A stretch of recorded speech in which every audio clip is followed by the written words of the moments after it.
समझते हैं प्लेन होता क्या है। देखिए प्लेन में क्या होता है, अगर हम बात करें प्लेन की, तो जिस कॉपी पे मैं लिख रहा हूँ ये एक प्लेन सरफेस है, ठीक है। दो पॉइंट्स आपको हमेशा याद में रखने हैं प्लेन को लेकर के, कि every plane passes through a point rather than मैं इसको बोलूँगा फिक्स्ड पॉइंट। हर प्लेन एक फिक्स पॉइंट से होकर के जाता है। In a plane there is always a perpendicular line known as normal, यानी हर प्लेन के परपेंडिकुलर एक लाइन होती है, जिस लाइन को हम लोग क्या बोलते हैं, हम बेसिकली नॉर्मल बोलते हैं, और एक फिक्स पॉइंट होता है। तो अगर हमें प्लेन का इक्वेशन लेना है तो हमें एक वेरिएबल पॉइंट भी एज्यूम करना होगा। कहीं पर भी एज्यूम कर सकते हैं प्लेन में, कहीं पर भी। तो अगर अब हमें इक्वेशन ऑफ प्लेन फाइंड करनी है, देखते हैं how to find equation of plane. हम लोग यहाँ पर केवल कार्टेशियन फॉर्म के बारे में बात करें, we will not discuss about the vector form.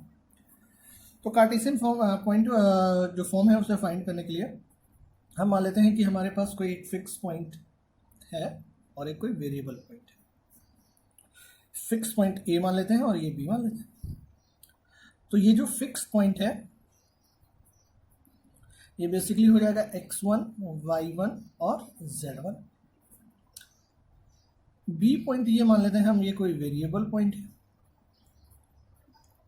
इसके कोऑर्डिनेट मान लेते हैं हम लोग x, y, z, ये लेट कर रहे हैं।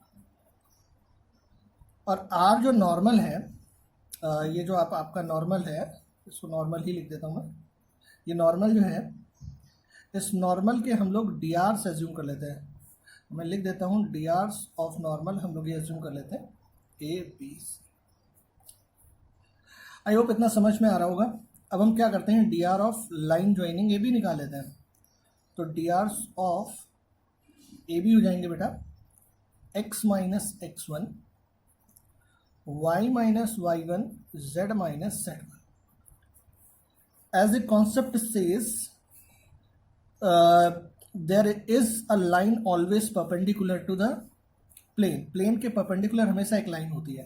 तो इसका मतलब ये जो लाइन ज्वाइनिंग ए बी है, इसके भी परपेंडिकुलर एक लाइन है और वो नॉर्मल लाइन है। तो इसका मतलब इनके drs का प्रोडक्ट क्या होगा, 0 होगा। तो जरा मल्टीप्लाई कर लेते हैं।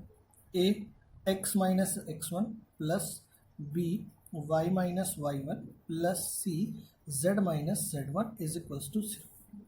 After simplifying we will get a1x b1 ax plus by plus cz is equals to, इसको अगर हम इधर ले गए तो a1 ax1 plus by1 plus cz1। सी इस पूरे पार्ट को हम लोग, क्योंकि ये तो एक्चुअली में फिक्स ही रहने वाला है, तो कोई दूसरा वेरिएबल डी एज्यूम कर लेते हैं। तो हमारे पास जो रिमेनिंग पोर्शन बचता है वो ax plus C plus equals cz equals to D. ये जो है ये इक्वेशन ऑफ प्लेन है। इस इक्वेशन ऑफ प्लेन में अगर आप एक बात ध्यान में रखें, इक्वेशन ऑफ प्लेन के ये जो पॉइंट है, अगर आपको मैं नोट के रूप में लिखवा सकूं तो नोट में ध्यान रखिएगा, any linear equation in terms of X Y Z is equation of plane. ये काफ़ी इंपॉर्टेंट पॉइंट है जो आपको ध्यान में रखना है कि कोई भी ऐसी इक्वेशन जो एक्स वाई के टर्म्स में है, लीनियर इक्वेशन, उसे इक्वेशन ऑफ प्लेन बोलेंगे। आई होप बेसिक समझ में आया होगा। अगले लेक्चर में हम लोग क्वेश्चंस ट्राई करेंगे। Thank you.